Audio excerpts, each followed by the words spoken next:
My cheating wife's life got collapsed when I blindsided her with divorce papers. Karma hits. Hello. I've been a lurker here for a little while, trying to process infidelity in my life. Long story short, wife and I have been married 8 years, together 12, and have 2 small kids. This year has been tough, but we have had our arguments, but nothing that I would ever think would push my wife to cheat. Anyways, I noticed her lately being distended, being uncommunicative, and decided to confront one evening. At that time, she said that she was not happy and couldn't feel a spark anymore. At first, I freaked out on myself thinking I was being a non-attentive husband, truthfully an issue. However, the next day, I caught a very strange message on her phone that was extremely lovey-dovey. I took a look and then found my wife was messaging a man for a long time with lots of I love yous and plans for future together. Effing destroyed. Anyways, taking the advice of the many threads on here, I didn't confront initially. I actually read as much as I could, contacted a couple lawyers for advice, one now on retainer, and got my head on straight and calm. I confronted my wife a couple days ago, calmly, and asked if she was having an affair, and after a couple minutes, she admitted everything. Long story short, it's been going on for 6 months, and she claims it's the deepest emotional connection ever. Complete BS, but whatever. To end it all, I gave my list of boundaries, cut off, contact, marriage counseling, etc.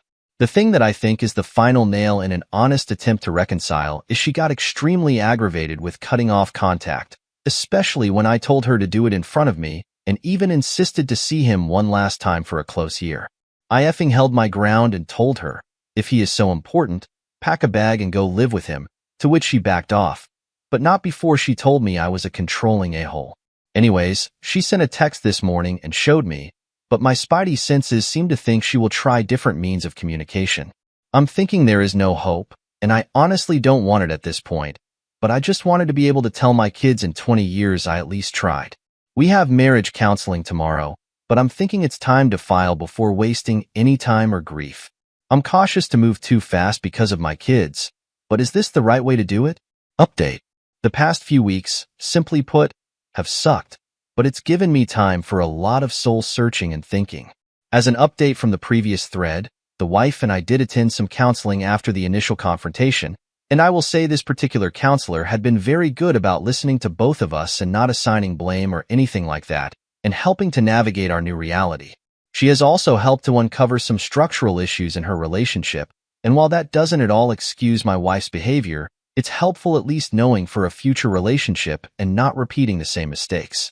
As also mentioned in the thread, my wife's initial reaction to my boundary to cut off contact with the affair partner appeared to go unheeded, and it did catch some small messages between them before she completely went dark with her chat, logs, and phone. After seeing that, I decided to file, and she was served a few days ago, and in parallel, I decided to have a heart-to-heart with my father-in-law. As we were super close, and I needed to prioritize the support for our kids versus our relationship, as I could see my wife wanted to sweep this under the rug. Needless to say, my wife was initially extremely upset. Her fantasy was blown up, but her therapist did talk it through with her from my point of view on why this needed to happen, and I think she is starting to realize the consequences of her actions and start to see there are real things that are going to be lost. From here on out, I'm just trying to process the new life ahead and the huge change in my identity from my husband to father to something else. Same with her. I will say since I filed, my wife was immediately shocked when I dropped that on her, and she has been very emotional these past few days. I honestly think she thought I would never be able to walk away. I have kept her at arm's length, but I have seen a distinct change in her, and on a positive note, we have talked more, kept her conversation civil, and focused on our shared priorities, children mostly. I have made it very clear to her that she left a huge wound on me, and that she has to do the heavy lifting to help prepare and give me space and time, if I can ever begin to forgive. I will say it again and again, her actions are the most selfish, self-centered, horrible thing you could do to a person, but I have not lost sight that we still need to raise our children, and that is my focus point as I navigate how I will move to the next phase of my personal happiness.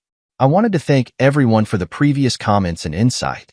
I am honestly proud that I found the strength to not wallow in self-pity, anger, or sadness, and was able to make the right moves to retain my dignity and look forward to a bright future.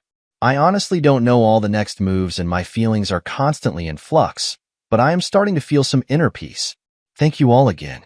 Top commenter responsible, Yam7973 says, I am very dry proud of your progress. I don't know what dry proud is, but whatever. You stuck it out and exhausted that route.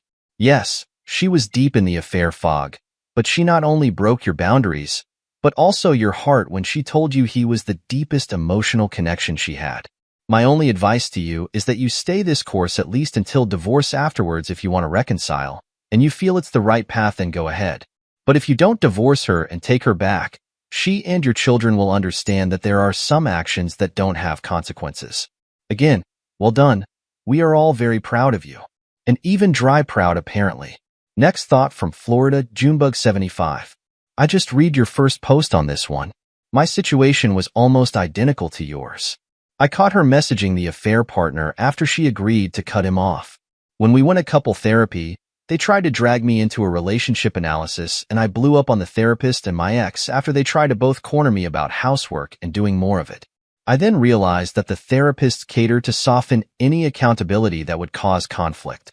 I forced the counselor to confront my ex about the ongoing text messages. She wouldn't do it. I was basically running the counseling session myself, and we quit thereafter anyways, after I decided to leave her. It's like an emergency room patient comes in with a gunshot wound in his chest, and the doctor begins by asking if the patient smokes or eats too much cholesterol. All those other health factors are irrelevant, as long as there's an open hole in your chest. This is why when you start describing your counseling session, I was getting pissed and thinking that they were somehow going to convince you that you had a part to blame for the cheating. My ex was also shocked I went through with splitting up too. Anyways, good luck, and I think you're doing the right thing. Our next comment comes from D, Reddit Avenger. Hope you don't discount what will be lost if you stay. This is never talked about, but it's a very real thing. Anyway, you are on the right track. Though I will say I think marriage counseling at this point is a mistake in this situation. You can't work on a marriage without a framework of good faith. You need that as a solid foundation.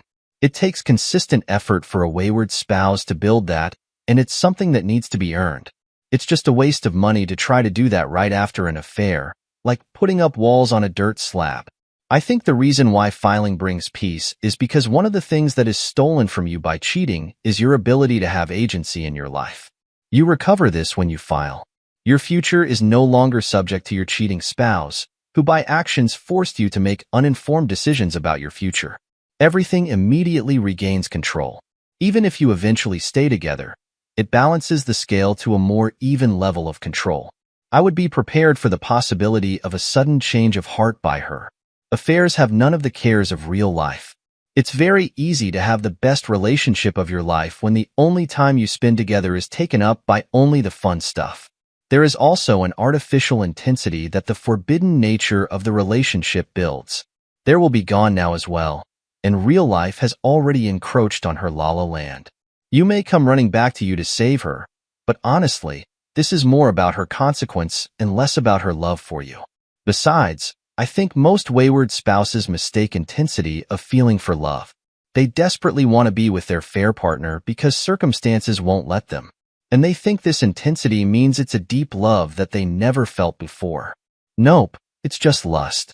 Then, when their marriage is about to fall apart and they are about to lose their primary person in their life, they suddenly intensely want to be with that person again. But that also isn't love, it's desperation. One of the first things you need to assess is, do they even know how to love?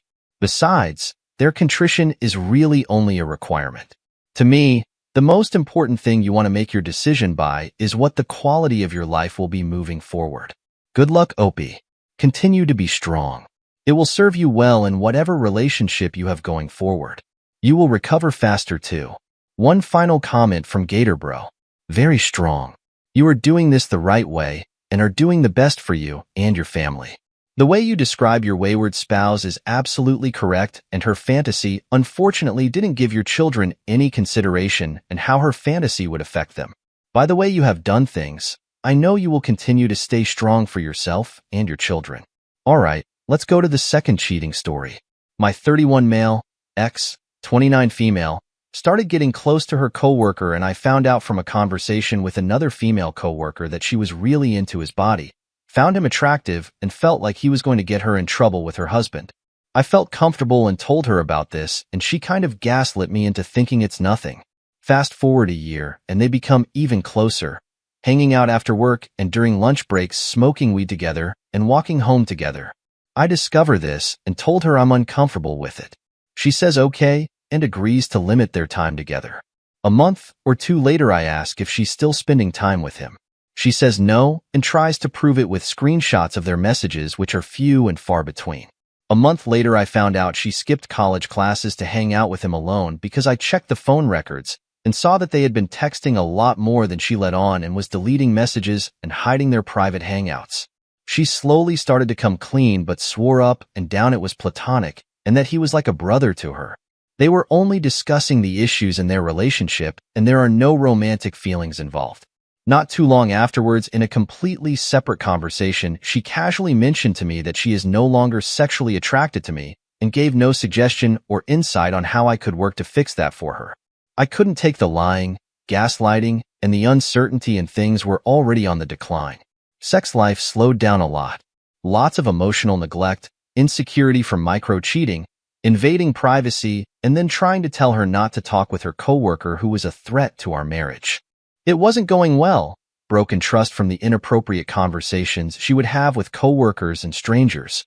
It was all too much, and I finally decided to move out and end it all with hopes that she would see my value and come back ready to be a good wife now. 5 months later, I was doing well in life. New job, new apartment, 30 pounds lost, and a boost of confidence from meeting new women with lots of successful moments. I felt like me again. Then her and I started reconnecting again. We weren't yet divorced and we missed each other, and both agreed to still be friends with benefits and see where things go. Possibly in the future we would get back together, and I held on to that because of the length of our relationship, 10 years, and the fact that she was my best friend. Things went well at first, and it felt like old times, and there was clear chemistry and familiarity, but she wasn't overly aggressive with her feelings towards me, basically played the friends with benefits role well, and never let herself get into the sexual moments. It made me feel like she was not really into that part of our current relationship, and the friendship was more important. I was just happy either way. About 2 months after we reconnected, she comes over one day. We grab some food and head back to my place to do the deed. It went well, and afterwards, we were just hanging out on the bed chilling when she fell asleep naked next to me. I went out to the living room since I wasn't tired and played some PS5. I hear her phone go off and realize she left it in the living room. I got super curious and realized my fingerprints still worked for her phone. I snooped around and eventually found a picture of the same coworker in her phone, but it was a picture of him shirtless in her old apartment only a few weeks ago. I immediately open up his contact to see he is saved as Daddy Jason.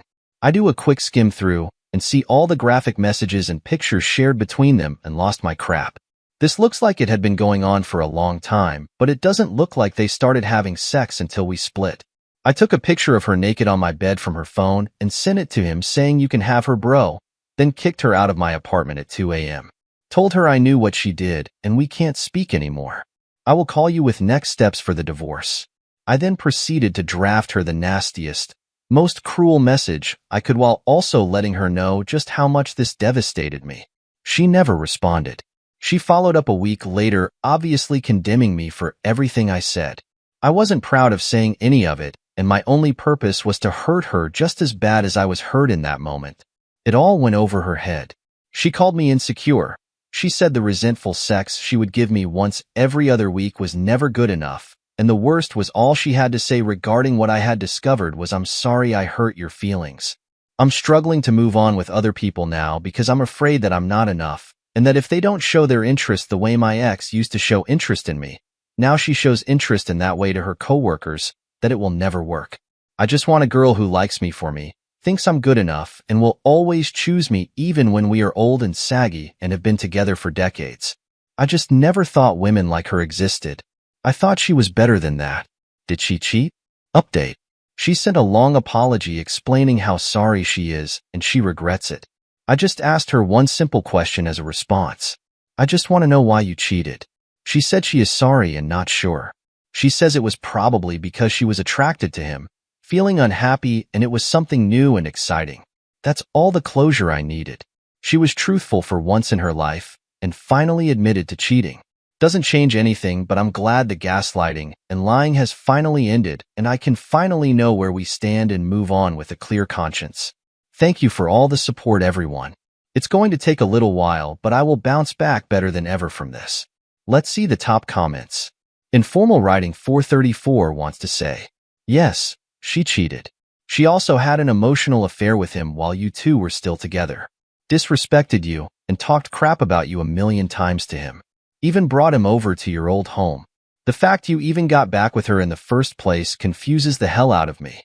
And even when you found the messages of her calling him daddy, she didn't even apologize. She just belittled you instead. Then you say you want a girl who treated you the way she did? You weren't the only one she was treating like that, so it wasn't even special. Another comment from Life Yogurt Closet 98. No one lies about a platonic relationship. You already know she was deleting messages. No one skips college and lies to their spouse just to smoke weed. She's for the streets, and you should have left her, but when you felt confident again but you still wanted her validation, well, you made sure the breakup was easy, and you made sure she could move on easily. You should always tell your social circles the circumstances of separating. P.S. She is and was cheating.